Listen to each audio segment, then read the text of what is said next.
경제발전소 박연미입니다. 안녕하세요. 박연미입니다. 혹시 오늘 차에 기름 좀 채워야겠다 이런 분들 계시죠? 하루만 기다려보시기 바랍니다. 내일부터 반년 동안 유류세가 20% 내려갑니다. 고스란히 반영된다면 리터당 휘발유는 164원, 경유는 116원, LPG는 40원씩 값이 떨어집니다. 단 기존 재고가 소진돼야 값을 내릴 수 있다는 게 주유소 입장이어서 실제 반영 시점은 가게별로 좀 다를 수 있습니다. 다행히 미국이 재고를 풀지도 모른다는 소식에 국제유가도 나흘 만에 하락세입니다. 시장 수급으로 결정되는 물가를 완벽히 통제하긴 어렵습니다.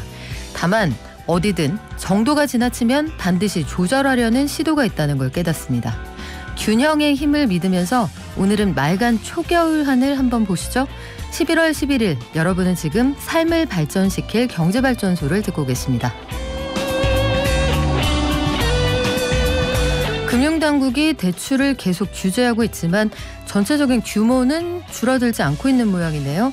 10월 은행권 가계대출이 5조 원 이상 불어난 모양입니다. 취업난은 계속되는데 이직률도 계속 늘고 있다 이런 얘기가 있네요. 한쪽에서는 고용이 회복되고 있다는 통계도 있는데 여러 가지 중첩되는 소식들이 있어서 구체적으로 한번 알아보겠습니다. 또 MZ세대 신입사원 10명 중 3명은 입사 후 1년도 안 돼 짐을 쌌다 이런 통계가 있는데 어떤 점이 그렇게 힘들었을까요? 또 국토부에서는 공시가격 1억 원 이하 저가 아파트 거래를 집중 점검한다고 합니다. 여러분도 실손보험 하나쯤 가지고 계시겠죠? 제2의 건강보험이라고 하는 실손보험. 이거 가입만 해놓고 보험금 청구 한 번도 안 한 분들 계실 텐데 여기도 있습니다. 그런데 나는 한 번도 안 타갔는데 왜 실손보험은 늘 적자라고 할까요? 어떤 사정인지 알려드리겠습니다. 오늘의 주식시황, 미국 증시 그리고 우리 장 전망해보고요. 박연미의 경제픽. 구독경제가 트렌드로 자리 잡은 지는 몇 년 됐습니다. 그런데 이제는 인공위성까지 구독을 한다 이런 얘기가 있군요. 전호겸 교수가 알려드립니다.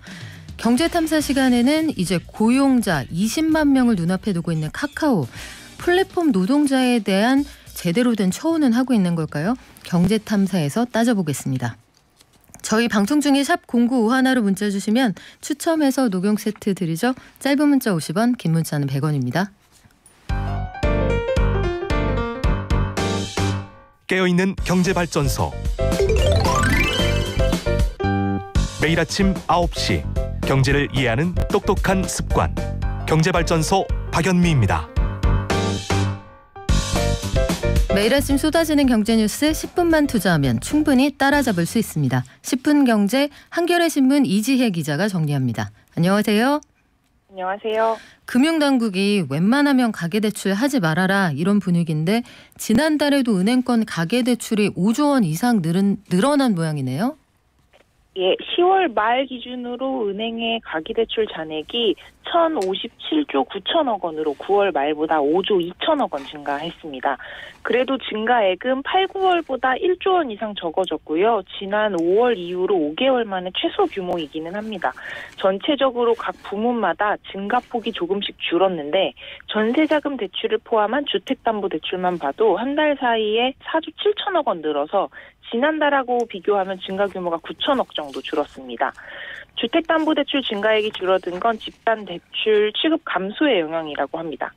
이렇게 가계대출 증가세가 둔화된 것은 정부와 금융기관들이 가계대출 총량 관리에 나서면서 일정 부분 영향을 미친 결과입니다. 하지만 이 증가폭이 코로나 이전에 2017년에서 2019년 사이의 평균 증가액하고 비교를 해보면 여전히 1조 원 정도 더 높은 수준입니다. 그래서 강화된 규제 속에서도 여전히 주택 매매와 전세 거래를 위한 자금 수요가 많은 셈입니다. 네, 전세금이나 주택의 단가 자체가 올라간 것도 영향을 좀 미쳤을 텐데 기업 상황은 어떻습니까? 기업 대출은 꽤 많이 늘어난 것으로 나타납니다. 10월 말 기준으로 은행 원화대출 잔액은 59조 3천억 원으로 9월보다는 10조 3천억 원 늘었습니다. 9월에는 전월 대비 7조 7천억 원 정도 늘었으니까 그보다 2조 6천억 원이나 많이 늘어난 것이고요. 10월 기준으로 시기열을 살펴보면 2009년 통계 작성 이후로 최대 증가였습니다. 그리고 중소기업 대출이 개인 사업자 대출을 포함해서 한 달 사이에 8조 원이나 늘었는데 이게 최근 정책금융기관의 금융 지원이 이어지고 있는 데다가 부가세 납부나 시설자금 관련해서 대출 수요가 이어졌다는 것이 한국은행의 설명입니다. 네, 이번에 고용시장으로 가보겠습니다. MZ세대 신입사원 어렵게 입사를 하는데 10명 중에 3명은 입사 1년도 안 돼서 회사를 떠난다. 왜 그렇습니까? 네, 일단 MZ세대는 1980년대 초부터 2000년대 초까지 출생한 세대를 일컫는 말이죠. 또 취업 플랫폼 잡코리아가 2030 남녀 직장인 343명을 대상으로 첫 이직 경험에 대해 조사를 해봤더니 75.5%가 이직을 해본 것으로 나타났습니다. 이들 중에서 상당수가 입사 1년이 채 되지 않았을 때 퇴사를 결정했다는 점이 눈에 띄는데요. 첫 이직 시기가 언제냐는 질문에 1년 미만이라는 응답이 37.5%로 가장 많았습니다. 물론 이 조사는 대상자 수가 워낙 적어서 좀 믿기 어렵다고 생각을 하실 수도 있는데 지난 6월에 취업 플랫폼 사람인이 기업 500개사를 대상으로 조기 퇴사자 현황을 조사했을 때도 결과는 비슷하게 나타났습니다. 일찍 퇴사하는 이유는 따로 있겠죠? 일단 MZ세대에게는 워라밸 불만족이 가장 큰 퇴사 사유였습니다. 업무 과다 및 야근으로 개인 생활을 누리기 힘들다는 응답이 38.6%로 가장 높았고요. 그 다음이 낮은 연봉에 대한 불만인데 37.1%였습니다. 그 밖에 회사의 비전이나 미래에 대한 불안도 한 27.8%로 나타났고 상사나 동료와의 불화 그리고 일이 재미가 없어서 등이 10%대로 나왔습니다. 또 독특한 점은 MZ세대가 선퇴사를 하고 후 구직 활동을 하는 경향이 좀 있다는 건데요. 이직에 성공하기까지 기간이 얼마냐는 질문에 이직할 곳이 정해진 뒤에 퇴사했다라는 응답이 21.2%에 불과했습니다. 그러니까 나머지 78.8%는 퇴사 뒤에서야 그 다음에 어디 갈지가 결정됐다는 거고요. 재취업에 성공하기까지 걸린 기간으로는 3개월 정도라는 응답이 44.6%로 가장 많았습니다. 네, 선퇴사 후 구직을 할 만큼 회사를 떠나고 싶은 마음이 드는 상황 어떤 거였을지 궁금하기도 하고요. 자, 국토부가 법인이나 외지인의 저가 아파트를 어떤 거래 방식으로 이루어지고 있는지 요거 집중 점검한다고요? 최근에 법인과 외지인이 취득세 중과를 피하기 위한 편법으로 저가 아파트를 매집하고 있다는 지적이 국회에서 제기가 됐는데요. 국토교통부가 1억 원 이하의 저가 아파트를 집중 매수하는 법인, 외지인에 대해서 실거래 기획 조사에 착수한다고 밝혔습니다. 지난해 7월부터 지난 9월까지 약 1년 2개월 동안 저가 아파트의 전체 거래량은 24만 6천 건이었는데 이 중에서 법인 6,700여 개가 2만 1천 건을 그리고 외지인 5만 9천 명이 8만 건을 매수한 것으로 나타났습니다. 그러니까 법인은 한 개당 평균 3.2건, 외지인은 1인당 평균 1.3건을 매수한 셈입니다. 이런 매집 행위로 거래 가격이 상승하면 실수요자가 피해를 입을 수 있기 때문에 정부가 면밀한 조사에 나서겠다는 겁니다. 국토부는 거래 과정에서 다운 계약이나 편법 증여, 명의 신탁 등이 드러나면 엄중 조치하겠다고 밝혔습니다. 네, 그리고 저희가 서두에도 말씀을 드렸습니다만 내일부터 유류세가 내려가죠? 예. 애초에 그 유류세 인하할 때 좀 걱정거리가 있었는데 그게 지금 현실화될 우려가 있어서 말씀드리려고 하는데요. 자영 주유소가 여기서는 효과가 나타나려면 좀 시간이 걸릴 거라는 우려가 좀 있었습니다. 자영 주유소는 전체 주유소 중에서 약 82% 정도 되는데 유류세 인하분을 반영하려면 이미 그 유류세 인하 적용을 못 받은 기존 물량을 다 소진을 시켜야 합니다. 이렇게 기존 물량 소진에만 짧게는 이틀에서 길게는 일주일 정도 소요가 되는데요. 그래서 앞으로 한 일주일 정도는 자영 주유소마다 유류세 인하분이 반영이 되는 곳도 있고 아직 안 되는 곳도 있고 이런 모양새가 될 것으로 보입니다. 그래서 운전자분들은 세 인하 반영이 즉각적으로 안 되는 구조를 좀 양해해 주셔야 되는 상황이고요. 대신에 정유사가 직접 운영하는 직영 주유소 그리고 정부의 지원을 받는 알뜰 주유소에서는 정부의 강력한 요구로 내일부터 즉각 유류세 인하분을 반영하기로 했습니다. 네, 여기에 대해서 이런 의견도 주시네요. 혼잣말님, 왜 주유소는 기존 재고 소진 후 가격을 내린다고 하잖아요. 그런데 세금 감면이 끝날 땐 재고가 아직 남아있을 것 같은데 왜 값이 바로 오르게 되는 걸까요? 하셨는데 저도 궁금합니다. 지금까지 한겨레 신문의 이지혜 기자가 함께했습니다. 고맙습니다. 감사합니다.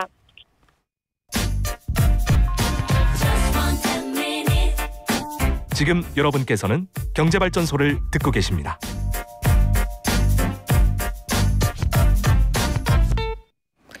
두 번째 건강보험, 이렇게 불리는 게 실손보험입니다. 수천만 명이 가입을 하고 있는 보험인데 사실은 제 주변에는 이거 따박따박 청구해서 받는 분들이 많지는 않거든요. 그런데 어쩐 일인지 올해 연말까지 적자 폭은 3조 원에 이른다고 합니다. 소수의 의료 쇼핑이 원인이다. 아직도 이런 얘기가 나오는데 자세한 현황 보험연구원 산업연구실의 정성희 실장 연결해 알아보겠습니다. 안녕하세요. 안녕하세요. 보험연구원 정성희입니다. 네, 일단 그 보험금 청구 안 하는 저 같은 사람도 많죠, 실장님? 네, 그렇습니다. 네. 일단 실손보험금 청구 특징을 한번 살펴보면요. 일부에서 이제 의료 이용을 좀 많이 한다라는 점입니다. 숫자를 한번 보면 이번 같은 경우는 한 90% 정도는 한 번도 청구를 하지 않는 거고요. 1년에. 외래 같은 경우도 청구를 하지 않는 경우가 한 70%에 해당됩니다. 읽다 보니까 이번과 통을 한번 모두 고려해보면 전체 실손 가입자 한 60% 이상이 한 번도 병원을 이용하지 않은 걸로 볼 수 있는데요.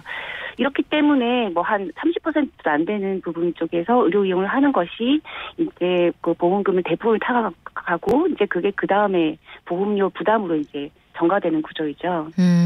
그래서 그 언뜻 들어서는 좀 이해가 어려운 게 가입자 가운데 60% 이상은 한 번도 보험금 청구를 안 했다. 그러면 보험사 입장에서는 수익이 날 것도 같은데 올해도 실손보험으로 보험사들 손해가 크게 난다 이런 얘기가 나오네요. 네. 그러니까 손해 난다는 얘기는 보험사 입장에서는 받은 보험료 대비 보험금이 더 나갔다는 건데요. 작년 2020년 그때도 뭐 코로나19였긴 했지만 그때에도 적자가 있었고 그때는 한 2조 정도 적자가 있었는데 올해 여전히 코로나19 특수성은 이어지는데도 올 상반기에만 일단 1조 7천억 원의 적자가 났습니다. 그렇다면 이제 곱하기 2를 하면 3조 원 넘을 것 같은데요. 뭐 이런 부분들을 보면 이제 일부 이제 특히 뭐 30% 중에서도 일부 한 1, 2% 정도에 해당되는 분들이 뭐 연간 1,000만 원 이상을 타간다든지 뭐 그런 고액 청구자들이 좀 대부분의 보험금 타간다는 그런 구조 때문에 이제 적자가 난다라고 생각하시면 될 것 같습니다. 네, 의료 쇼핑을 하는 소수가 있다. 이건 사실 몇 년 전부터 나온 얘기인데 이분들이 정말 그렇게 병원을 자주 가시나요? 네, 자주 가는데요. 고액 청구자들을 보면 물론 이제 중증 질환자, 뭐 암과 같은 중증 질환자 환자도 있지만 저희가 보기에도 경증 질환, 예를 들면 뭐 급성 감기, 요통, 허리 삐끗함 이런 부분들을 이제 경미한 질환을 외래를 뭐 1년에 수십 번, 수백 번 하시고 그거를 1,000만 원 정도 타간다든지 이런 부분들이 이제 청구 사례가 들어오거든요. 특히 요즘 좀 세간에 좀 화제가 되고 있는 백내장 수술 같은 경우를 보면 예, 이게 단초점 렌즈는 이제 급여이기 때문에 몇십만 원밖에 안 하는데 다초점 렌즈를 이용한다든지 몇백만 원에 해당되는 그러니까 이런 다초점 렌즈를 이제 하시고 이제 보험금 실손 보험금 청구하는 사례가 이제 부쩍 증가를 했어요. 그래서 백내장 수술 한 건만 보더라도 올해 아마 실손 보험금은 보험금 나가는 것이 1조 원을 넘을 것 같아요. 그래서 그렇다고 네. 하면 이게 이제 보험회사 입장에서는 적자폭을 키운 거 아닌가라고 보고 있는 거죠. 그러면 그 청구 안 하는 사람들 입장에서는 저는 좀 억울합니다. 한 번도 청구 안 했고요. 저는 별로 아프지도 않아서 내년에도 청구 안 할 것 같아요. 이런 분들은 실손보험이 갱신형이니까 갱신될 때 저는 청구 안 하고 요금 그 보험료만 더 내야 되나요? 이렇게 불만을 가질 수도 있잖아요. 네, 맞습니다. 근데 보험이라는 것이 약간의 두레 이런 이렇게 그런 개념이라서 네. 십시일반 모아서 이제 보험금을 주는 건데요. 그래도 너무 과도하게 가입자 간의 이제 형평성이 깨지면 안 되는 거잖아요. 그래서 좀 이렇게 생각하시면 될 것 같아요. 이제 지금 실손보험이 4세대까지 나왔습니다. 그러면 이제 이전 세대 이전에 이제 가입한 사람들은 1세대, 2세대, 3세대의 가입자인데요. 이게 1세대부터 이제 1세대일수록, 그러니까 3세대보다는 2세대, 2세대보다는 1세대일수록 보험료가 좀 더 비쌉니다. 네, 그만큼 이제 보장이 좀 튼튼한 거기 때문에. 그때 이제 그러면 1세대인데 옛날에 가입하신 사람들인데 이제 연령이 이제 증가를 해서 보험료가 계속 오르고 있고 그게 대한 부담이 있으신데 상대적으로 건강하시다. 나 1년에 한 번도 병원 안 간다. 그러신 분들은 차세대로 갈아타시면 되죠. 네, 그러니까 그거는 자기가 부담하는 보험료하고 의료 이용 성향 내가 얼마나 건강한가 그거를 좀 비교해서 선택을 하시면 될 것 같습니다. 네, 실장님 대부분 새로 나오는 보험 상품은 기존에 비해서 그 보장하는 범위가 좀 줄어드는 건 사실이죠. 네, 맞습니다. 근데 이게 그거를 이제 제도 개선을 통해서 이루어진 건데요. 실손의료보험은 아시겠지만 하나의 상품, 표준화된 하나의 상품으로 이제 규제 당국에서 정해서 파는 상품인데요. 2009년에 처음으로 이제 1세대가 나왔는데 그때도 이제 보면 손해율이 높고 거기에 보면 대부분 이제 비급여가 이제 관리가 안 되다 보니까 자기 부담금, 그러니까 가입했을 때 가입자가 일부 부담하는 그 비율을 점차 올려왔어요. 그러다 보니까 뭐 가입자 입장에서는 보장이 좀 줄어드는 구조이죠. 그만큼 또 보험료가 저렴해지는 그런 구조입니다. 그러니까 세상에 싸고 좋은 건 없다. 우리 다시 한번 맞습니다. 네. 원칙을 확인을 하게 되는데 실손보험이요. 말씀하신 것처럼 1, 2, 3, 4세대 이런 말씀 해주시는데 실손보험을 언제 가입했느냐 여기에 따라서 보장 내용 범위 달라지는 거죠? 네, 맞습니다. 이제 아까 말씀드렸던 자기부담금을 설명을 해드릴 수 있는데요. 2009년 이전에 가입하신 분들은 이제 1세대라고 하고요. 그 다음에 이제 2009년부터 2017년까지 가입하신 분을 2세대.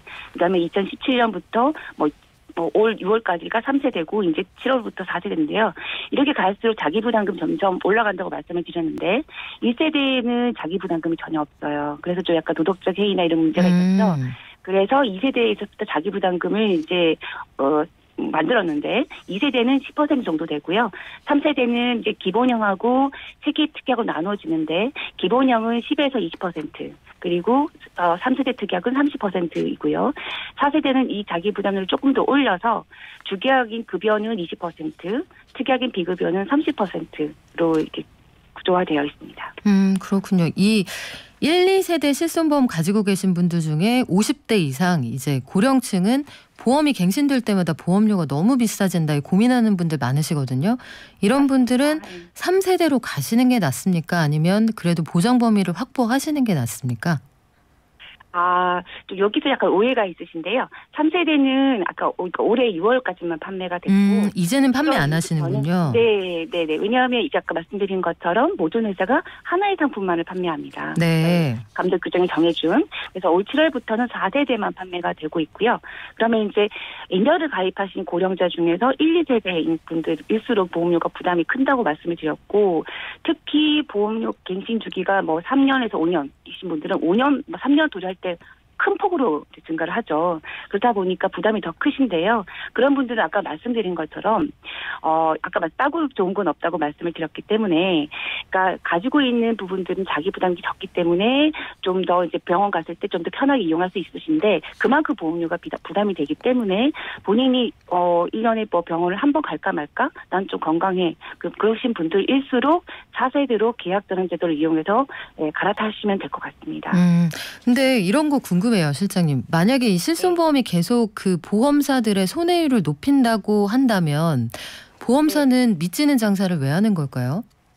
그래서 지금 보험회사들 중에서 특히 생보사들 중에서 판매 중지를 한 회사들이 속출하고 있어요. 그러니까 손해보험회사는 조금 다른 구조이기 때문에 좀 쉽게 이 시장에서 빠져나올 수 없는 구조라고 제가 좀 말씀을 드릴 수 있는데 특히 생보사들로 그래서 지금 예전에 한 30개 보험회사가 판매를 했는데 지금은 절반으로 뚝 떨어졌어요. 그렇군요. 네, 그래서 말씀드린 것처럼 이 절차폭 계속 커지면 보험회사들이 이제 감내가 불가능하다라고 한다면 판매 중지하는 회사들이 속출할 것 같고요. 그렇다면 이제 소비자 입장에서 좋을 건 없습니다. 공급이 줄어드니까요. 네. 그렇지 않아도 지금 실손보험 완전히 좀 손볼 예정이다 이런 얘기가 나오는데 일정이 어떻게 됩니까? 그러니까 실손보험 손본다는 얘기는 새로운 상품 나온다기보다는 아까 말씀하신 것처럼 지속 가능해야 한다. 공급 측면이 지속 가능해야 소비자 측면에서도 수요가 지속 가능하니까요. 그래서 이제 공급의 지속 가능성을 위해서 지금 고민을 하고 있고요. 아마 지속 가능한 협의체를 좀 만들 것 같습니다. 그러니까 핵심에는 이제 비급여 관리인데요. 그 부분을 위해서 이제 금융당국이 이제 관계부처하고 협의를 해서 그런 아까 말씀드린 협의체가 곧 발족이 될 것 같고 거기서 이제 비급여 관리에 대한 방안을 논의할 것 같습니다. 지금까지 보험연구원 산업연구실의 정성희 실장이었습니다. 고맙습니다. 네, 감사합니다.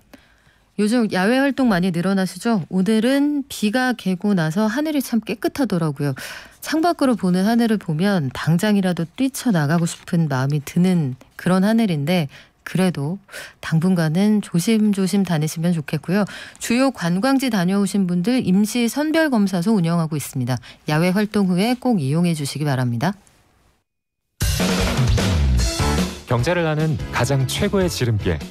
첫 번째, 매주 평일 오전 9시부터 1시간 TBS 라디오 FM 95.1MHz와 TBS 앱을 엽니다. 두 번째, 유튜브와 팟빵을 통해 언제든 경제발전소를 만날 수 있습니다. 경제를 이해하는 똑똑한 습관, 경제발전소 박연미입니다.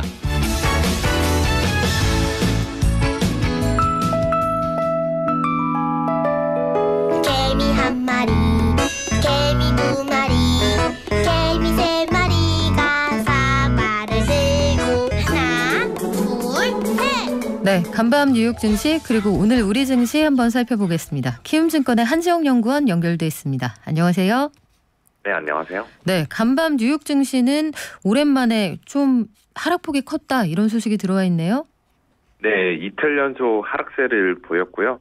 어떤 요인들이 좀 하락으로 작용했는지를 살펴보면은 10월 미국의 소비자 물가가 전년 동월 대비 6.2%를 기록하면서 시장에선 예상했던 5.9%에 비해 큰 폭 높게 나왔습니다.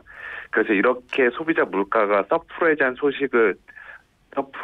그 수준을 기록했다는 것과 더불어서 이게 연준의 한국의 금통위원 같은 연준의 조기 긴축 우려를 재차 부각시켰습니다.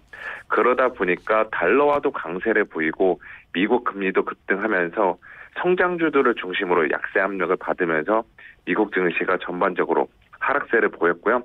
또 일부 외국계 대형 IB에서는 중국의 헝다그룹이 파산을 곧 선언할 것이고 여기에 대비해야 된다는 의견도 나왔다는 점이 미국 증시의 약세를 추가적으로 부추겼습니다. 다만 눈에 띄는 부분은 애플, 아마존, 알파벳 이런 대형 성장주들은 하락세를 면치 못했지만 테슬라 같은 경우는 그 전거래일에 11% 넘는 폭락에 대한 저점 매수세 유입 효과에 힘입어서 4%대 반등을 보였습니다. 그리고 테슬라의 대항마로 평가받는 전기차 스타트업 업체 리비안도 어제 상장을 했는데 이 주식 같은 경우는 주가가 30% 가까이 폭등하면서 상장 첫날의 흥행에 성공했다라는 평가를 받고 있습니다. 네, 미국과 중국에서는 다시 이 물가 오름세 만만치 않다 이런 평가도 나오는 모양이군요. 네, 그래서 중국의 10월 생산자 물가도 어제 우리나라 증시 장중에 발표됐는데 중국 같은 경우는 미국보다 좀 더 심각했습니다. 그래서 전년 동월 대비 13.5%라는 엄청난 수치를 기록하면서 지금 이른바 G2 국가발 인플레이션 압력이 다시 한번 확대가 되고 있고 이게 시장에 좀 공포 분위기를 조성을 하고 있습니다. 그래서 대부분 시장 참여자들은 이 같은 인플레이션 급등이 연준이 바라보는 인플레이션에 대한 시각 변화를 유발하면서 이제 연준은 조만간에 이를 대응하기 위해 금리 인상을 빨리 단행할 것이다 라는 우려를 제기하고 있는 상황입니다. 물론 이제 운임료도 지금 하락을 하고 있고 주요 원자재 가격들도 조정을 받고 있는 만큼 인플레이션이 고점에 도달했다는 신호는 곳곳에서 감지되고 있습니다. 또한 에너지 가격과 같은 문제는 정부에서 전략 비축류 방출을 통해서 안정시킬 수 있는 이른바 통제 가능한 사안이기도 한데요. 하지만 지금 현재 시장 분위기가 분위기인 만큼 당분간은 연준의 코멘트 그리고 인플레이션 관련 데이터 정부의 물가관리 정책 시행 여부 등을 확인하면서 대응해 나가는 것이 적절한 장세라고 보고 있습니다. 오늘 우리 증시는 어떻습니까? 예, 그 미국 증시 하락의 영향을 받아서 우리나라 증시 코스피도 지금 0.6%대 약세를 보이고 있는데 그래도 개인적으로는 이 정도면은 미국 증시 분위기에 비해서는 선방하고 있다라고 볼 수가 있고요. 또 중간에 지금 아침에 좋은 소식이 전해진 게 한국의 11월 1일부터 10일까지 수출이 전년 동월 대비 29% 넘게 증가했다는 소식이 우리나라 증시의 하단을 지지해주고 있는 것으로 보입니다. 그리고 테슬라와 리비안 주가 급등 효과가 국내 LG화학, 에코프로비엠, LNF 등 2차 전지주들에게는 훈풍으로 작용하면서 다른 종목들은 빠지고 있지만 이쪽 관련된 업체들은 주가가 오히려 상승하고 있습니다. 네, 마지막으로 저는 이게 참 궁금한데 지난번에도 네. 잠깐 여쭤봤지만 네. 미국장이 좋을 때는 커플링 안 하고 미국장이 안 좋다고 하니까 우리 여기에는 또 재빠르게 커플링이 된단 말이죠. 우리 시장이. 우리 네. 시장 왜 그렇습니까? 예, 그러니까 저도 이게 참 억울하면서도 이게 투자자들로 하여금 답답한 부분이기는 한데 지금 일단 우리나라 증시를 둘러싼 투자 심리가 그렇게 좋지가 않습니다. 이게 왜 그런지 생각을 해보면은 현재 주요국 증시의 하방 압력을 약세를 유발하고 있는 게 공급난이라고 보시면 되고요. 이 공급난 같은 경우는 아무래도 우리나라가 수출을 비롯해서 제조업 중심으로 돌아가는 국가다 보니까 기업들의 실적에 좀 직결적으로 타격을 입는 측면이 있습니다. 그렇게 되다 보니까 이제 전체적으로 신흥국들이 한국을 포함한 신흥국들이 주가가 부진했던 측면이 있는데 저는 그래도 좀 긍정적으로 봐야 되는 거는 아까 앞서 말씀드렸다시피 아직까지는 정말 그 뚜렷한 신호는 아니지만 곳곳에서 공급난 문제가 해소되고 있다라는 신호들이 감지가 되고 있습니다. 그리고 이미 한국 증시는 이렇게 공급난발 인플레이션 악재를 상당 부분 계속해서 주가에 반영해왔던 만큼 저는 여기서 이제 더 이상 과도한 비관론, 한국 증시에 대한 너무 지나친 비관적인 시각은 좀 거두는 것이 좋다라고 보고 있고요. 오히려 이런 장세에서는 매도를 하면서 손실을 확정시키기보다는 보유 혹은 이제 새로운 진입 기회를 모색하는 것이 현재 시점에서는 적절하지 않나라고 생각을 하고 있습니다. 네, 김장김치처럼 주식 묻어놓고 있습니다. 언제 발효 끝나고 먹을 수 있을까요? 하시는 분들도 실제로 계신데요. 우리 한지영 네. 연구원과 함께 이 비포장도로 잘 진행해 보자고요. 지금까지 네. 키움증권의 한지영 연구원이었습니다. 고맙습니다. 네, 감사합니다. 아빠 찬스다 뭐다 그러잖아요. 아직도 우리 사이는 불평등하구나. 개선될 거 기본적인 거. 네, 소상공인이 웃으면서 이렇게 장사할 수 있고 살아갈 수 있게끔. 우리 경제에서 기회만큼은 진짜 공정해야 된다, 평등해야 된다라고 생각합니다. 노력하면 지속 가능한 그런 살맛나는 경제. 바쁜 생활 속에서 반드시 챙겨야 하는 경제 소식. 경제 이슈의 핵심을 짚어드립니다. 발빠른 경제발전소 박연미의 경제픽. 네, 오늘 하늘 예쁘다는 말씀 많이 해주시네요. 7554님, 오프닝에서 하늘 보라고 하셔서 봤는데 너무 예쁘네요. 가끔 하늘도 보면서 여유를 가지고 싶습니다. 경제발전소 습관적으로 잘 청취하고 있습니다. 오늘도 발전입니다 해주셨는데요. 그쵸, 경제발전소 습관적으로 들으시면 확 발전하시게 됩니다. 자, 1778님, 저는 67세인데 MZ세대 늦둥이 아들이 있습니다. 대학 졸업했는데 취업 관문이 또 기다리고 있네요. 연봉은 적고 진급은 늦어지고 있어서 기존 회사들 이직률이 높다고 봅니다 하셨는데 취업 시장에 빨리 훈풍이 좀 불었으면 좋겠습니다. 그날이 빨리 왔으면 좋겠네요. 자, 그 사이에 손님 오셨는데요. 구독경제, 소유의 종말이라는 책을 쓰신 분이에요. 소유의 종말이라는 책은 기억을 더듬어 보면 20년 전에 제레미 리프킨이라는 미래학자가 펴낸 책의 제목과도 같습니다. 우리 오늘 나오신 손님은 어떤 소유의 종말을 이야기해 주시게 될까요? 서울벤처대학원 대학교의 전호겸 교수 나오셨습니다. 안녕하세요. 네, 안녕하세요. 경제 칼럼니스트 전호겸입니다. 네, 교수님, 20년 전에 나왔던 소유의 종말은 이제 사지 않고 빌린다였거든요. 맞습니다. 렌트의 시대가 열린다였는데 교수님이 말씀하시는 소유의 종말은 어떤 형태인 건가요? 저도 비슷한데요.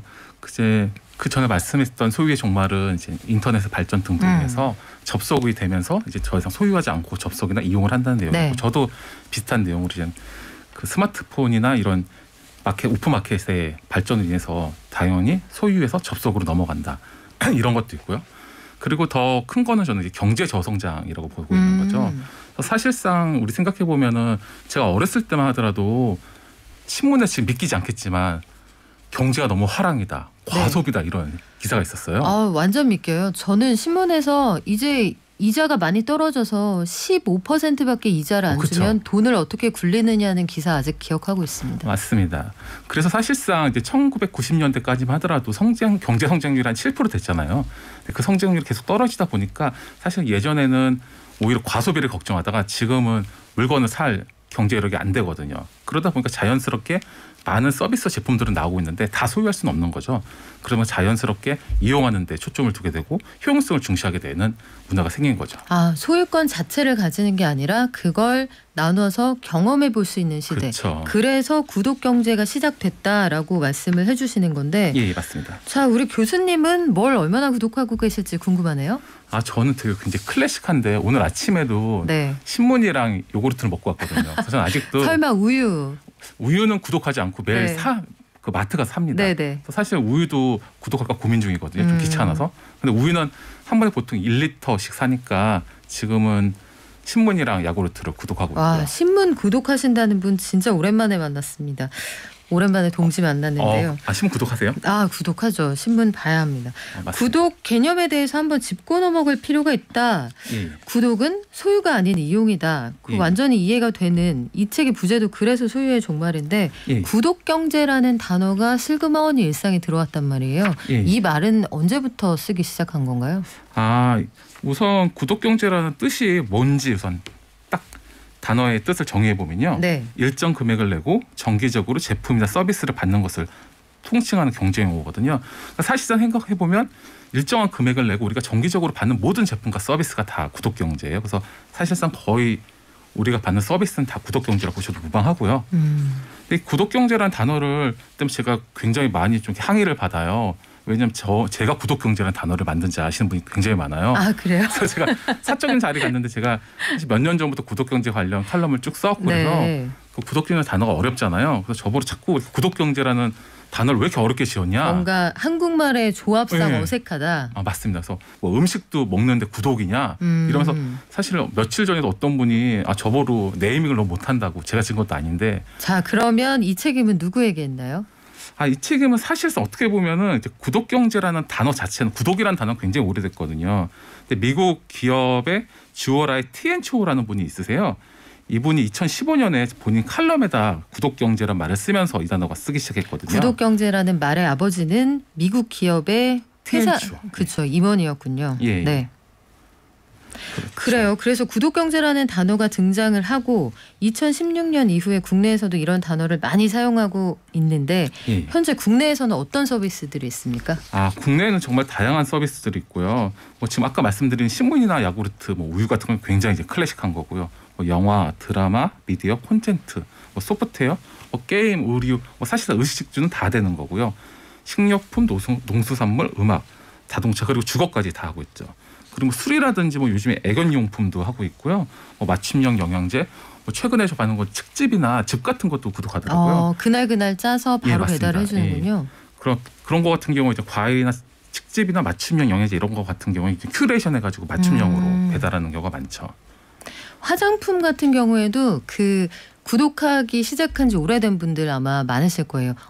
언제쯤 되면은 화장솜이 떨어질 거다, 스킨 로션이 떨어질 거다 해서 맞춰서 보내주고, 혹시 강아지나 고양이 키우시는 분들도 이거 딱 맞춤으로 보내준다는 얘기 제가 들었거든요. 맞습니다. 그런 게 굉장히 많죠. 그래서 수의사분이 만든 스타트업도 있고, 그렇군요. 관련된 애견용품을 그때 보내주는 것도 있고, 음식 같은 거 보내주는 것도 있고, 굉장히 반려용품 관련돼 가지고 그 반려용품 관련된 시장이 굉장히 구독 경제 시장이 굉장히 넓어지고 있습니다. 그래서 생활용품은 사실 좀 익숙해요. 이제 어느 순간 반찬이나 국이나 이유식 이런 걸 구독한다거나 아니면 남자분들 그 차를 구독해요. 맞습니다. 자동차. 타이어를 구독해요. 맞아요. 면도날이나 와이셔츠를 구독합니다도 이제는 성큼 다가와 있는데 저는 교수님께서 인공위성을 구독할 수 있는 서비스가 등장했다라고 하셔서 사실 깜짝 놀랐어요. 그렇군요. 사실 이제 구독이 이제 지구에만 있는 게 아니라 우주에도 있는 거죠. 이게 2020년 9월에 이제 마이크로소프트에서 클라우드 서비스인 애저 오피타를 발표했거든요. 이 기업들이 이제 인공위성을 쏘아올리기 비싸잖아요. 그래서 이 구독 서비스를 통해서 석유 시추 회사들은 바자 한가운데는 시추정 정비를 위성으로 원격 통제한다던가 날씨에 민감한 회사들은 예측을 더 정확하게 할 수 있는 거죠. 그래서 구독 서비스는 한계가 없어지고 우주도 구독하는 시대가 열린 거죠. 그렇군요.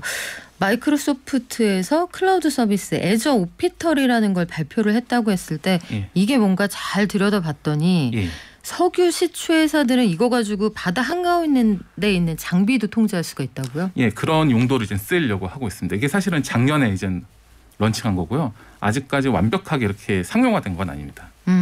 사실은 그 우리나라만큼 어떤 직접 오프라인에 가서 쇼핑하기 좋은 나라가 없단 말이에요. 그렇죠. 온라인도 마찬가지고요. 맞습니다. 딱 택배로 보내주세요 하면 당일날 심지어 오는 상품도 있는데 이 와중에 구독 경제가 이렇게 인기를 끄는 이유가 뭡니까? 사실 이제 구독 경제가 굉장히 사실 오래된 비즈니스 모델이거든요. 근데 예를 들어 가지고 제가 얼마 전에 어떤 사진을 봤는데요. 이제 그 사진의 주인공이 보니까 그 발명한 토마스 에디슨이더라고요. 사진의 주인공이. 네, 근데 그 토마스 에디슨이 왜 1890년대 사진인데 네. 그 사진을 찍은 이유가 전기 자동차를 본인이 샀다고.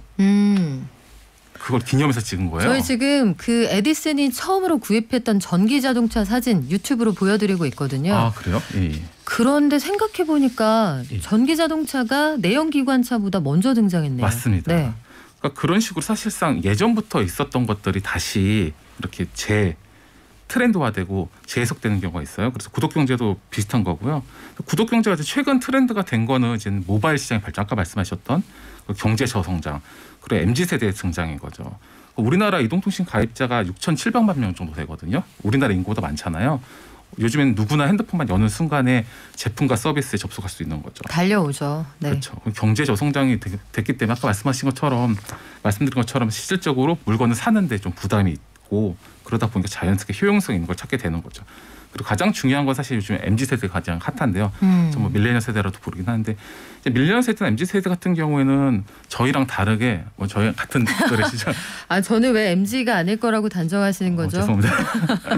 그래서 사실 MZ세대는 이제 그 성장보다는 위기라는 단어가 더 익숙한 세대거든요. 가슴 아픈 얘기네요. 그렇죠. 성장보다 위기가 익숙한 세대다. 제가 어렸을 때만 하더라도 제가 어렸을 때 신문 봤을 때 학창 시절 하더라도 과소비가 문제다. 경제가 너무 화랑이다 이런 이야기 했었지만 그러네요. 물자가 낭비된다. 그렇죠. 이런 단어가 많았습니다. 너무 많았죠. 근데 네. 지금은 신문을 여는 순간 첫 단어가 또 위기고 끝나는 단어도 위기거든요. 그리고 그 신문조차 그 페이퍼로 만져보신 적이 한 번도 없는 분들도 꽤 많을 거예요. 그래요. 그러니까 그렇게 세상이 많이 변하면서 이제 위기인 걸 일상으로 받는 세대다 보니까 그 가격 대비 제품 성능에 얼마나 큰 효용이 있는지 관심이 많아진 거죠. 그래서 가성비에 관심을 많이 갖게 된 거고요. 많은 금액을 지불하고 제품을 구매하기보다는 적은 금액으로 물건을 향유하는 초점을 주는 경향이 있죠. 근데 이런 현상은 사실상 MZ세대뿐만 아니라 전 세대로 확산되고 있죠. 그렇군요. 위기, 성장보다 위기가 익숙한 세대다. 여기에 저는 방점을 찍게 되는데 그렇죠. 마가라고 부르는 세계 빅테크들이 있어요. 그렇죠. 그 마가라는 회사 마이크로소프트, 애플, 구글, 아마존 포함해서 앞머리만 따서 부르는 말이잖아요. 맞습니다. 이 회사들의 공통점 가운데에도 구독 서비스가 있다고요? 네, 맞습니다. 사실 마가는 지금 구독 경제 회사로 이미 진화를 거의 완료한 상태거든요. 사실 마가면은 앞이 마이크로소프트가 M이잖아요. 먼저 시작인데 사실 마이크로소프트가 지난달 말에 시총 1위를 다시 탈환했거든요. 애플이 약간 주춤했죠. 예, 이번 한 1년 7개월 정도 애플이 1등을 하다가 주춤한 사이에 마이크로소프트가 치고 들어왔는데 언론들은 이제 보통 마이크로소프트가 1등을 탈환한 가장 큰 공신은 클라우드 서비스라고 하고 있거든요. 애저라고요. 근데 그 애저의 기본 모델이 보통 구독이에요. 구독 경제로 다시 MS가 1위를 탈환했다고 봐야 되는 거죠. 그리고 사실 마이크로소프트는 지금 우리가 예전에 윈도우나 MS 오피스, 뭐 그렇죠. PPT 이런 거 다 한 값씩 돈 주고 샀잖아요. 그리고 버전업 될 때마다 그쵸. 요번에 윈도우 몇 번째 맞아요. 버전이야. 윈도우 맞습니다. 비스타야. 이런 얘기 했던 기억이 나네요. 맞습니다. 근데 지금은 이런 윈도우나 MS 오피스 365를 대부분 소프트웨어 구독 서비스로 제공하고 있죠.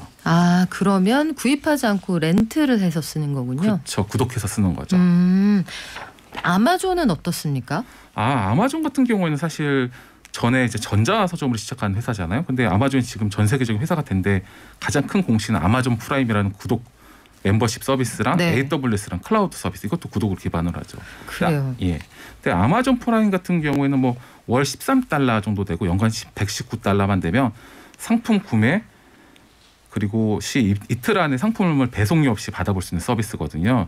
그러면서 뭐 스트리밍 음악이라든지 비디오 책 등을 살 때 다양한 혜택을 주는 아마존 서비스로서 2004년부터 시작했는데요. 지금은 유료 구독자 수가 약 2억 명이 넘고 있습니다. 야, 2억 명이요. 예. 아마존 저도 미국에 있을 때 이 아마존 프라임 가입을 했었는데 예. 거기에서는 야, 이틀 안에 상품이 올지도 몰라 하면서 사람들이 감동해서 그렇죠. 야, 대한민국의 서비스 수준이 정말 세계적이구나 이런 생각을 했던 기억이 나요. 그렇죠. 미국에서 무료 배송을 이틀 안 한다는 건 정말 혁신적이었죠. 그리고 사실은 이틀 안에 안 오기도 합니다. 그렇죠. 저도 네. 사실 최근에 지인이 미국 여행을 가서 네. 뭐 이런 말은 좀 그렇지만 니치 시장인데 옛날에 어렸을 때 WWF는 레슬링 있었어요. 네, 네. 워리어라는 선수가 있었는데 그 선수 티셔츠를 사고 싶어가지고 네. 미국에 여행 가는 친구한테 부탁했는데 신청하고 지금 한 달이 들어 안 오고 있어가지고. 추억의 단어 나오네요. 워리어. 워리어 아세요? 달라맨, 예, 스네이크맨 맞습니다. 다 기억하실 것 같은데 예. 우리 디즈니로 한번 넘어가 볼게요. 예, OTT에서 뭐 요거 찾아보시는 분들도 계실지 모르겠습니다만 예. 디즈니 같은 회사들도 디즈니가 아마 국내 시장이 12일부터인가요? 내일부터. 서비스를 시작을 예. 하죠. 내일부터. 넷플릭스 후발주자로 들어오는데 이런 것도 다 월 정기 구독료를 내고 맞습니다. 쓰는 서비스잖아요. 맞습니다. 구독 서비스입니다. 내일 이제 디즈니 플러스가 상륙을 하게 되면 예. 구독 시장의 전체적인 파이가 늘어나게 될까요? 아니면 넷플릭스 안녕, 디즈니 헬로우 이렇게 될까요? 제 생각에는 결국에는 파이가 커지는 걸로 될 것 같고요. 왜냐면 디즈니는 팬덤이 너무 많잖아요. 그 안에 우리가 좋아하는 뭐 어벤져스라든지 뭐 공주님들 많이 좋아하시잖아요. 공주 왕자 뭐 겨울왕국 등등 네. 너무 많잖아요. 그리고 뭐 토르도 있고 아이언맨도 있고 전 스타워즈의 다스베이더를 좀 좋아하거든요. 그러니까 예를 들어 그렇게 자기가 좋아하는 캐릭터가 있는 디즈니를 사람들이 많이 넘어갈 확률이 높죠. 근데 당장은 넘어갈 것 같지는 않고요. 왜냐하면 보통 넷플릭스를 쓰고 있거나 아니면 다른 OTT 쓰는 사람들이 같이 이용하는 경우가 그렇게 많지는 않거든요. 왜냐면 요즘 하도 구독들을 많이 하셔가지고 갑자기 넘어가진 않겠지만 시간에 비례해서 디즈니 플러스로 넘어갈 확률이 굉장히 높죠. 이게 구독을 기존에 하고 있어도 넘어가게 된다거나 아니면 추가로 구독하게 될 어떤 그 유인들이 발생을 하잖아요. 예컨대 저는 최근에 그런 게 궁금하더라고요. 포털 사이트에서 이커머스 서비스를 하는데 물건을 사지 않아도 월정액을 내시면 저희가 보너스로 적립 같은 걸 해드릴게요. 물건을 안 사도 구독하는 서비스에 들어오세요라고 하는데 이런 비즈니스 모델은 향후 어떻게 될 거라고 보세요? 그게 바로 아까 말한 아마존 프라임 모델인 거거든요. 이렇게 일정 금액을 내면 할인을 해주는 건데 국내 서비스들도 많이 그렇죠. 나오더라고요. 네이버도 있고 사실 쿠팡도 그렇고 다 그렇게 하는 거죠. 뭐 이렇게 이제 그런 서비스 같은 경우 락인 효과가 있어가지고 앞으로 굉장히 잘 될 것 같고요. 예를 들어가지고 아마존 같은 경우에도 그런 구독 서비스에 가입한 사람들이 한 4배 정도 물건을 더 많이 사고요. 우리나라의 GS25라는 편의점에서도 이런 구독 서비스를 하거든요. 이런 멤버십 서비스. 편의점에서도 제가 정확히 기억은 안 나는데 예를 커피를 사면 멤버십 가입을 하면 커피를 할인해 주는 서비스를 하는데 그거 같은 경우에는 비구독자보다 구독자가 한 7배 정도 커피를 많이 사고요. 뭐 이것뿐만 아니라 여러 가지 통계를 보면은 그런 멤버십 가입자가 보통은 4배 정도 물건을 더 많이 산다고 합니다. 그러면 일단 그 가두리 양식장 안에 들어오게 그쵸. 되면 그 안에서 쉽게 빠져나기가 어렵다. 우리 한복을 비롯해서 그 의류를 구독하는 서비스 이런 것도 나와 있다고 언급을 해주셨는데 옷도 구독을 합니까? 사실 한복 같은 경우에는 굉장히 옷 구독은 굉장히 오래된 거고요. 제가 이제 한복 같은 경우에는 주말이나 주중에 지금은 코로나 때문에 적지만 경복궁이나 인사동을 가면 대여점이 있잖아요. 그렇죠. 대여점이 엄청 많았거든요. 근데 지금 문은 닫았는데 제 개인적인 좀 이야기를 하다 보면 제가 전에 미션 임파서블 시리즈로 유명한 톰 크루즈를 만날 일이 있었어요. 그래요? 예. 그래서 다들 안 믿더라고요. 왜 만나셨죠? 그게 더 궁금한데요. 이거 사실 좀 재밌는데 이 영화사에서 짧게 알려주세요. 짧게. 미션 임파서블 촬영장 아까 방한할 때 뭔가 그 팬미팅 같은 걸 하나 봐요. 그래서 저는 사실 팬은 아니었는데 그 팬미팅으로 하기로 한 분이 갑자기 새벽에 펑크를 내셔가지고 저한테 새벽에 연락이 온 거예요. 아, 진행을 하셨군요. 그래서 뭐 만나가지고 뭐 이야기하고 이런 거였는데. 그렇군요. 예, 그래서 그때 한복을 입고 갔는데 첫 마디가 판타스틱이었거든요. 그래서 이런 분들도 입을 수 있도록 한복 구독 서비스가 등장을 하였는데 현재 시장 규모는 어떻습니까? 한복 구독 서비스는 사실상 지금 시작한 건 아니고요. 제가 이제 언론 칼럼에다 쓴 건데요. 네. 그러니까 예를 들어가지고 한복 같은 경우는 작잖아요. 소상공인 하기 때문에 대한항공이라 이런 큰 항공사가 그런 한복 회사들과 B2B 구독 서비스를 하고 협업을 해서 그리고 그 한복을 해외 사람들이 비행기 탈 때 옵션으로 살 수 있게 해주는 거죠. 구독할 수 있게. 그렇게 되면은 한복 구독 경제 시장이 당연스럽게 생기잖아요. 그러니까 이런 식으로 소상공인과 대기업이 상생하는 모델로 제가 이제 한복 구독 서비스 시장을 계속 말하고 있는 거죠. 그래요. 이 소상공인 자영업자들에게도 이런 게 하나의 팁이 될 것 같은데 그렇죠. 저희 못다한 이야기는 다음에 한 번 더 모시고 자세히 나눠보겠습니다. 예. 지금까지 구독경제 저자 전호겸 교수님과 함께했습니다. 고맙습니다. 예, 감사합니다. 범람하는 거짓 정보와 가짜 뉴스, 공정한 경제를 말합니다. 깊이 있는 경제발전소 박연미의 경제탐사. 네, 달러맨 스네이크맨만 기억하시기 있어요. 다 아이디가 어려워서 어떻게 읽어야 되는지 모르겠네요. 지오니님 내공 인정. 달러맨 스네이크맨까지 언급할 정도면 찐 하셨는데 헐크 호간도 놓치지 않겠습니다. 요즘에 우리 X세대가 여기 다 모이시는 것 같은 생각이 드는데 MG 아니라고 발끈했으나 MG가 아닌 걸 또 들키고 말았습니다. 그 사이에 손님 오셨는데요. 이정호 전 미디어오늘 편집국장 오셨습니다. 안녕하세요. 예. 국장님, 그 카카오 대리를 사용하는 분들도 많이 늘어나시고 사실 카카오라는 가상의 공간 안에서 우리가 하루를 보낸다고 해도 과언이 아니거든요. 그렇죠. 네. 어느덧 한국 최다 고용주가 된다? 이게 무슨 얘기인가요? 뭐 어제 매일경제신문에 그 기사가 났는데요. 카카오 모빌리티가 인력 20만 명으로 한국 1위 고용 사업자가 되나 뭐 이런 제목이었습니다. 20만 명. 예. 그러면 카카오라는 이름 아래에서 일하고 있는 사람들이 벌써 20만 명에 이른다. 이게 원래는 카카오라는 기업이 처음에 태동했을 때는 사람은 적고 서비스를 폭넓게 제공하는 회사였는데 그렇죠. 어느덧 고용 집약적인 기업이 됐다 이런 생각도 들어요. 플랫폼 기업들이 매출이 늘어나니까 당연히 이쪽으로 일자리가 좀 늘어나는군요. 근데 이게 뭐 신규로 20만 명을 새로 고용하는 것도 아니고 대리운전 시장에 있는 일하는 기사들이 20만 명으로 추산하고 있습니다. 근데 합사들마다 약간 다릅니다. 굉장히 플렉시블한데요. 10만 명에서 30만 명까지 고용을 추정하고 있기 때문에. 자, 10만 명에서 30만 명 오차 범위가 이 정도면은 이런 설문조사 결과는 이건 신뢰하기가 조금 어려운데요. 그렇죠. 네. 그렇죠. 그런데 쏠림 현상이 실질적으로 통계로 보면 어떻습니까? 실제로 그 쿠팡 같은 경우에 명확하게 드러났었죠. 예. 우리 현재까지 전통적으로는 삼성전자가 10만 명 1위죠. 현대자동차가 7만 명. 그다음에 LG전자가 4만 명이 됐는데 4만 명을 올 초에 넘었습니다. 쿠팡이. 그래가지고 실제 고용이 3위가 된죠. 카카오가 지난해부터 삼성을 제치고 대학생이 가장 일하고 싶은 기업 2년 동안 1위를 했는데 사실 논란도 많았잖아요. 그렇죠. 카카오 모빌리티 고용 1등 기업이 될 가능성은 실제로 얼마나 됩니까? 실제 저는 가능성이 상당히 높다고 봅니다. 동반성장위원회가 현재 이제 중소기업 적합 업종인지 아닌지를 대리운전 기사 업종을 놓고 이제 조사를 하기 시작했습니다. 만약에 이게 되면은 이제 고용 전선권을 인정받기 때문에 20만 명이 통째로 들어오는 거죠. 그러면은 실제로 고용 1위 기업이 될 수도 있겠네요. 네. 그걸 피하려고 지금 이제 카카오하고 노조하고 협상을 하고 있습니다. 그래서 상생협약안을 체결을 하게 되면은 고용 전속권을 가지게 되면서 이렇게 협약이 체결되는데 이게 좀 여러 가지 남은 문제들도 남아 있습니다. 전통적인 고용이 아니지 않습니까? 고용 전속권 이거 처음 들어보는 분들도 많을 텐데 이게 무슨 의미인가요? 특수고용직 노동자들은 한 업종 안에는 들어와 있는데 A라는 플랫폼을에서 이용하기도 하고 B라는 플랫폼을 이용하기도 하고 이렇게 업무 자체가 기업을 뛰어넘으면서 일을 하지 않습니까? 그런데 동일한 업종이긴 하죠. 그랬을 때 이제 가장 많이 하는 업종에 고용 전속권을 주는 거죠. 이게 새로운 형태의 고용이 속속 늘어나고 있는 상황인데 플랫폼 종사자 보호법 같은 이 관련 입법이 필요하다는 얘기가 계속 그렇죠. 나오잖아요. 네. 지금 국회에서는 논의가 어느 정도 이루어져 있습니까? 3월에 발의돼 가지고 정부가 지금 세게 고용노동부가 밀고 있습니다. 그래서 가능하리라고 보여지는데 이제 이게 주요한 내용은 딱 2가지 정도입니다. 계약을 할 때 서면 계약서를 체결해야 된다. 그리고 업무를 어떻게 배정하는지, 그리고 보수를 어떻게 책정하는지 이걸 갖다가 정보를 제공해야 된다. 뭐 이런 정도인데 단점도 좀 있습니다.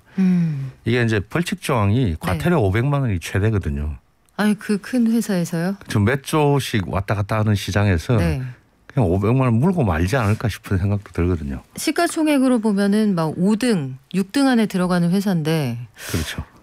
이게 돈으로 해결하는 게 법보다 낫다는 생각이 들게 되면 기업들이 그 쇳길을 찾아 나가는 경우가 많잖아요. 그렇죠. 물론 반드시 그렇지는 않겠습니다만 그러면 이 방법 말고요. 이 전통적으로 우리가 이야기하는 고용주 그리고 노동자 간의 관계가 아니더라도 플랫폼 기업하고 종사자 사이에 조금 더 끈끈한 연대를 만들 수 있는 방법은 없을까요?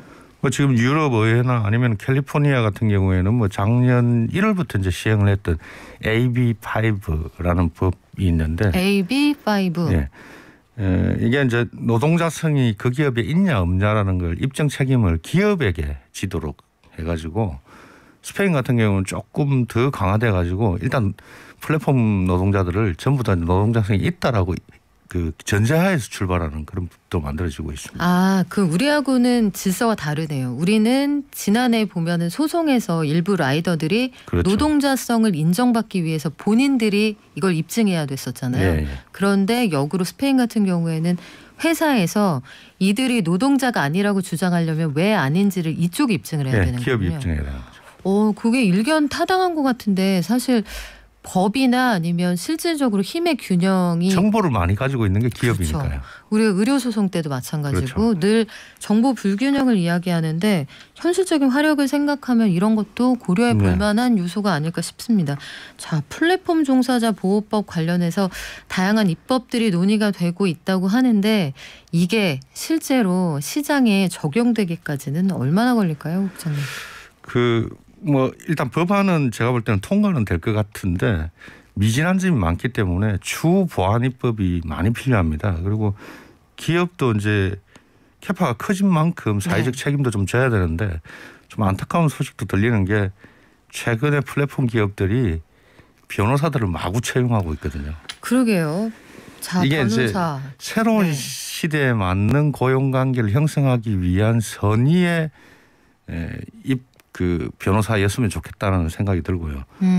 쿠팡 같은 경우에는 요걸 조금 들어먹었던 게 고용은 엄청나게 늘어가지고 고용 3위 인근은 명확한 숫자입니다. 숫자인데 그런데 다니는 노동자들은 행복하지 않다고 이야기합니다. 그것만 보면 퇴사율이 1년에 76%가 넘어갔다라는 이야기가 나오니까 이게 이제 들쭉날쭉한 거죠. 전체의 80% 이상이 비정규직이라고 하잖아요. 초단기 근로자가 포함되어 있다고 하는데 이런 고용 구조는 어딘지 모르게 좀 어색한 건 사실이에요. 그렇죠. 그들은 왜 적극적인 법률 서비스가 필요할까 이런 고민도 좀 하게 되네요. 저희도 더 많은 고민 그리고 진지한 질문을 가지고 돌아와야겠습니다. 지금까지 이정우 전 미디어오늘 편집국장과 함께했습니다. 고맙습니다. 예.